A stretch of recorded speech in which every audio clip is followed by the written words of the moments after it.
وما لنا ألا نتوكل على الله وقد هدانا سبلنا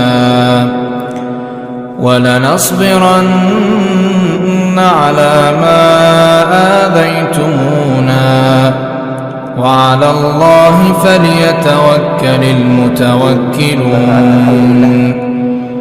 Jamaah yang dirahmati oleh Allah Subhanahu wa taala, melanjutkan pembahasan hadis Nabi sallallahu alaihi wasallam yang diriwayatkan oleh Al-Imam Muslim dari Uqbah ibn Amr Al-Ansari radhiyallahu an, bahwasanya Nabi sallallahu alaihi wasallam memerintahkan ya ummul qauma aqra'uhum li kitabillah. Nah, kemarin kita sudah membahas makna dari aqra'uhum li kitabillah. Ada dua pemaknaan. Makna yang pertama adalah yang paling pandai bacaan qiraatnya, dan makna yang kedua termasuk di dalamnya juga memahami secara mendalam kandungan dari kitabullah. Dan berdasarkan hal ini ada dua pandangan mazhab tentang siapakah yang lebih berhak untuk menjadi imam. Al-Imam Abu Hanifah dan Al-Imam Ahmad ibn Hanbal mengedepankan mereka yang lebih pandai bacaan qiraatnya daripada mereka yang lebih faqih dalam pemahaman makna kandungan yang terbalik yang ada di balik kitabullah ini. Kemudian mazhab Al-Imam Malik dan Al-Imam Asy-Syafi'i lebih mengedepankan mereka yang memiliki fikih untuk bisa menjadi imam ketimbang mereka yang hanya sekedar pandai bacaan qiraatnya. Nah, yang demikian ini Allah Ta'ala a'lam. Kemarin saya lebih berpihak kepada pendapatnya Al-Imam Malik dan Al-Imam Asy-Syafi'i bahwasanya yang lebih dikedepankan memang harus yang afqah. Karena yang afqah atau yang memiliki pengetahuan fikih di dalamnya, dia mengetahui hukum-hukum salat. Jadi tidak hanya sekedar mampu membaca Al-Qur'annya, namun ketika dia tidak mengetahui hukum-hukum di balik tata cara sholat dan lain sebagainya, ini nanti tidak diperkenankan untuk menjadi imam. Nah, hadis ini dibawakan oleh Al-Imam An-Nawawi rahimahullah dalam bab Tauqirul Ulama untuk menunjukkan keutamaan ahlul ilmi. Nah, ketika Nabi SAW mendahulukan aqra'uhum li kitabillah, hal ini menunjukkan bahwasanya ilmu yang paling utama adalah ilmu tentang kitabullah. Mengetahui apa yang Allah Subhanahu wa taala kehendaki di balik kalamnya. Orang yang berilmu, ar-rasikhuna fil ilm, mereka yang rasikh fil ilm, mereka terhadap ayat-ayat Allah senantiasa mentadabburi dan menggali kandungan makna-maknanya. Namun orang-orang yang rasikh fil ilm, yang ilmunya itu mendalam di dalam kitabullah, ada kalanya mendapati ayat-ayat ini tidak mengetahui maknanya, maka mereka memahami apa yang Allah Subhanahu wa taala kehendaki di balik ayat-ayat yang seorang hamba itu tidak mengetahui maknanya. Al-Imam Abu Bakar ibn Abi Syaibah di dalam musannafnya meriwayatkan satu athar dari sahabat Nabi yang mulia Abu Bakar As-Siddiq radhiyallahu an. Ketika beliau ditanya tentang kalam Allah, wa faqihatan wa abba, yang si penanya ini mengatakan kepada Abu Bakar As-Siddiq, ammal faqihah qad arafna. Faqihah ini kita sudah mengetahuinya maknanya itu. Famal ab, tapi untuk abba ini apa maknanya? Apa kata Abu Bakar As-Siddiq? Ayyu ardin tuqilluni wa ayyu sama'in tudhilluni in qultu fi kitabillahi bighairi ilmin. Bumi mana yang mau menjadi pijakan diriku? Langit mana yang mau menjadi naungan diriku ketika aku berani berkata-kata di dalam kitabullah tanpa didasari dengan ilmu? Nah, kalau kita lihat di sini, kata-kata abba ini kalau mau ditelusuri maknanya secara bahasa mudah gitu loh. Secara bahasa abba itu al-ab dengan tasydidnya ba itu maknanya secara bahasa adalah ar-ra'yu atau gembalaan. Dia padang gembalaan, padang yang berisikan rumput-rumput yang hijau, yang segar sebagai bahan pakan bagi gembalaan-gembalaan ternak. Itu secara bahasa maknanya. Tapi apakah yang demikian yang Allah Subhanahu wa taala kehendaki di balik makna al-ab itu? Karena di sini Allah Subhanahu wa taala dalam ayat ini mengabarkan tentang apa yang akan terjadi nanti di surga. Anugerah apa yang akan diperoleh seorang hamba nanti di surga. Allah sebutkan di antaranya wa faqihatan wa abba mata'al lakum wa li an'amikum. Nah, di sini siapa? Abu Bakar As-Siddiq radhiyallahu an dengan tegas mengatakan saya enggak tahu. Artinya tidak mengetahui apa di sini. Al-ab ini apa makna dari itu, tidak mengetahui. Hal ini menunjukkan bahwasanya ada beberapa hal di dalam kitabullah itu yang memang Allah Subhanahu wa taala rahasiakan maknanya. Termasuk di dalam apa yang Allah Subhanahu wa taala rahasiakan maknanya itu adalah fawatihus suwar, awal-awal dari surah. Awal-awal dari awal-awal dari surah itu huruf-huruf muqatta'ah, alif lam mim, dzalikal kitabu la raiba fihi. Kemudian huruf-huruf yang lainnya, Al-Imam Amir ibn Syarahbil Asy-Sya'bi menyebutkan bahwasanya alif lam mim dan yang huruf-huruf yang lainnya ini adalah sesuatu yang Allah Subhanahu wa taala rahasiakan maknanya hingga kaum muslimin tidak mengetahui. Nah, apa yang Allah kehendaki di situ? Orang yang rasikh fil ilm yang kemudian mengetahuinya. Artinya Allah Subhanahu wa taala ingin menundukkan ego seseorang dengan akalnya itu. Allah ingin menundukkan seseorang dengan akalnya, kamu harus tunduk bahwasanya Islam itu menyerah. Perintah Allah dalam hal ini kamu imani itu selesai. Nah, sebagian orang kan nggak mau menyerah dengan itu. Belum mau menyerah dengan itu. Belum mau mengimani kalau belum memahami maknanya. Ada sebagian orang yang demikian.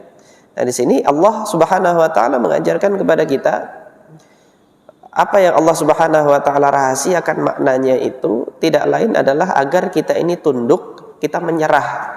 Sudah, tugas kamu imani saja. Oleh karena itu di dalam surah Ali Imran Allah tegaskan warasikhuna fil ilmi yaquluna amanna bihi. Orang-orang yang rasikh dalam ilmunya itu mereka cukup mengatakan amanna bihi, kami beriman kepadanya. Sudah selesai. Kami beriman kepadanya. Di saat mereka tidak mengetahui hakikat dari makna apa yang Allah Subhanahu wa taala kalamkan di antara sekian ayatnya. Nah, ini ilmu tentang kitabullah ini yang utama.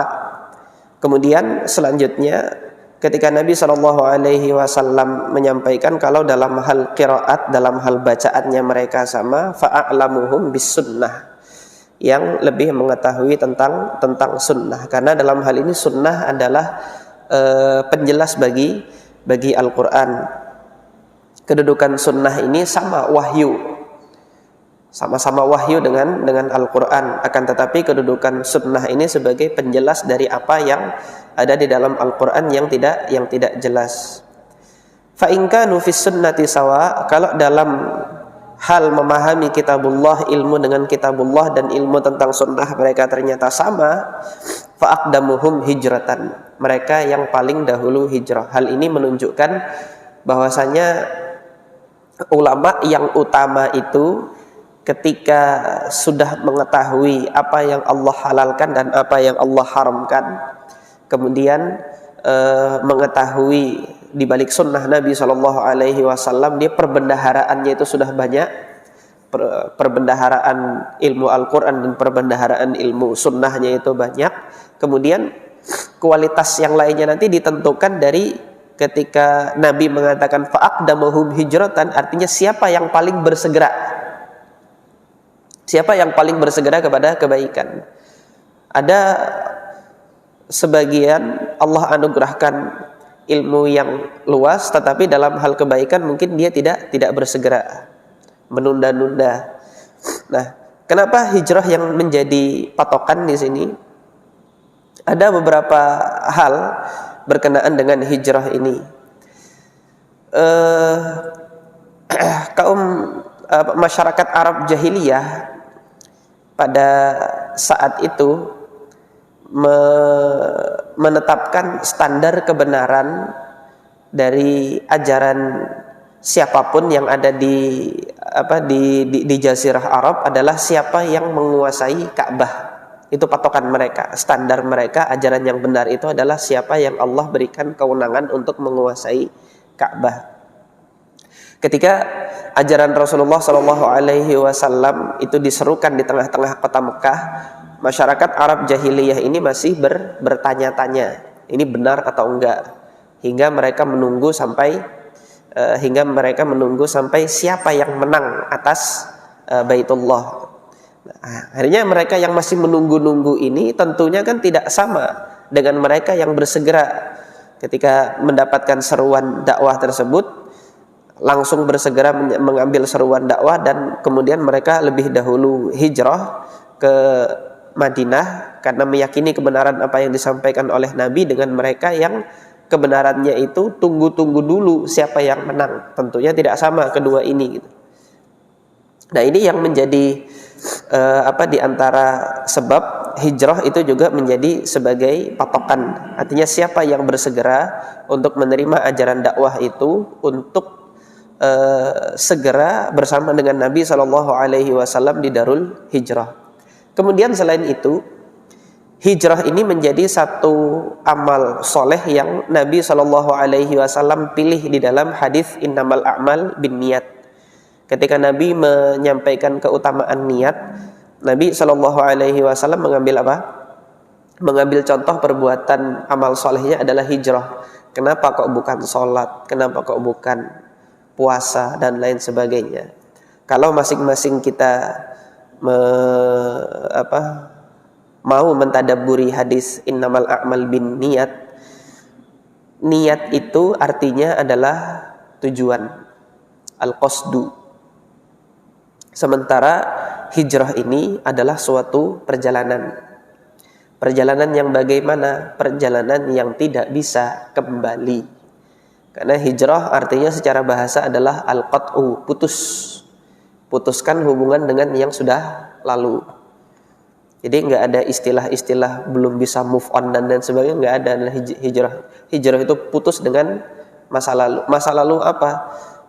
Kemaksiatan di masa lalu itu putus seputus-putusnya, itu hijrah. Nah, ketika Nabi hendak menjelaskan kedudukan niat itu tujuan. Amal soleh yang Nabi pilihkan untuk sebagai contoh adalah hijrah, yang menunjukkan suatu perjalanan yang tidak bisa kembali lagi.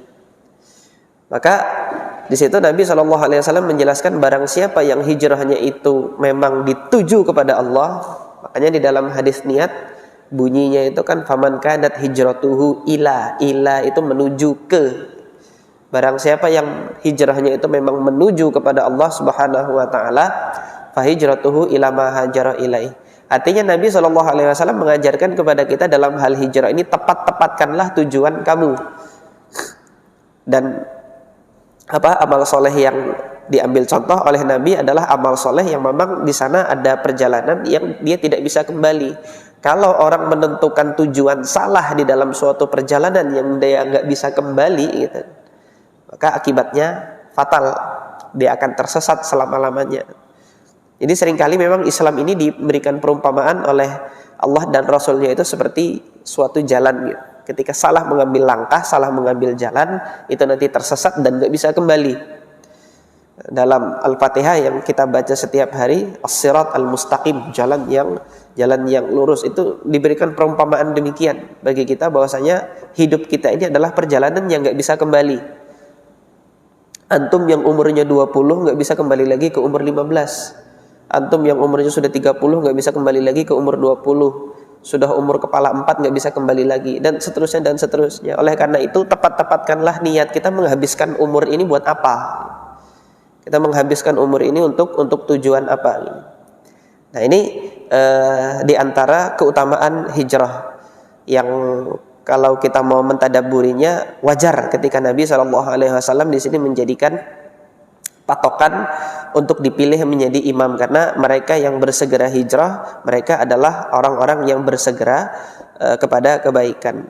Nah, ketika mereka nanti dalam hijrah sama, fa in kanu fil hijrati sawa, mereka dalam hal hijrah itu sama-sama bersegera untuk hijrah bersama Nabi SAW. Baru di sini Nabi SAW menetapkan standarnya itu adalah umur. Di sini Islam mengajarkan kepada kita untuk menghormati mereka yang lebih tua, untuk menghormati mereka yang lebih dulu Allah Subhanahu wa taala berikan nikmat iman. Fa aqdamuhum sinnan. Yang paling tua, Allah Subhanahu wa taala lebih dulu memberikan nikmat untuk bernafas di dunia ini, maka hormatilah mereka yang lebih tua. Nah, ini dalam salah satu hadisnya Nabi SAW pernah menyampaikan, laisa minna man lam yuwaqqir kabirana. Bukan bagian dari kami mereka yang tidak menghormati golongan kami yang lebih tua. Jadi golongan orang-orang tua itu kalau tidak dihormati, ini bukan bagian dari ajaran kami.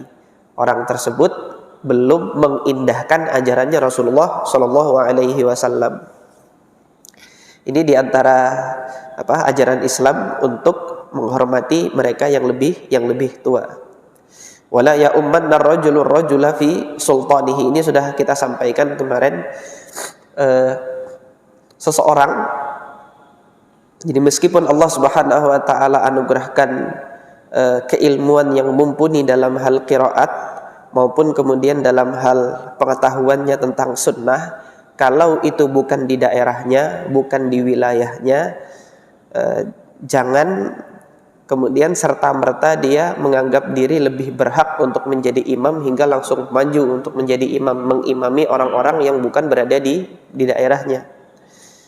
Janganlah seseorang mengimami orang yang lain fi sultanihi, dalam kekuasaannya. Artinya nanti suatu kaum dia sudah memiliki imam tertentu, kalau belum dipersilahkan jangan. Ini Islam mengajarkan adab. Wala yaq'ud fi baitihi ala takrimatihi illa bi'idznih. Dalam hal bertamu, janganlah seseorang nanti duduk di tempat duduk tuan rumah. Artinya di tempat duduk yang mana tuan rumah itu biasa di situ, ini disebut takrimah. Kenapa takrimah? Jadi ini merupakan suatu tempat kemuliaan bagi tuan rumah dalam menyambut tamu. Nah, ini ada budaya yang demikian di tengah-tengah bangsa Arab, yang mana di tengah-tengah budaya kita juga demikian. Tuan rumah itu biasanya punya posisi duduk sendiri, posisi tempat sendiri, di mana tamu itu dia ketika datang tidak langsung menuju kepada tempat tersebut. Nah, ini yang demikian ini adab dalam bertamu juga diajarkan di dalam hadis ini. Nah, ikhwas sekalian yang dirahmati oleh Allah Subhanahu wa taala, di antara munasabah hadis ini dengan bab, jelas bahwasanya syariat ini menempatkan orang yang berilmu, para ulama itu pada kedudukan yang tinggi di hadapan Allah Subhanahu wa taala.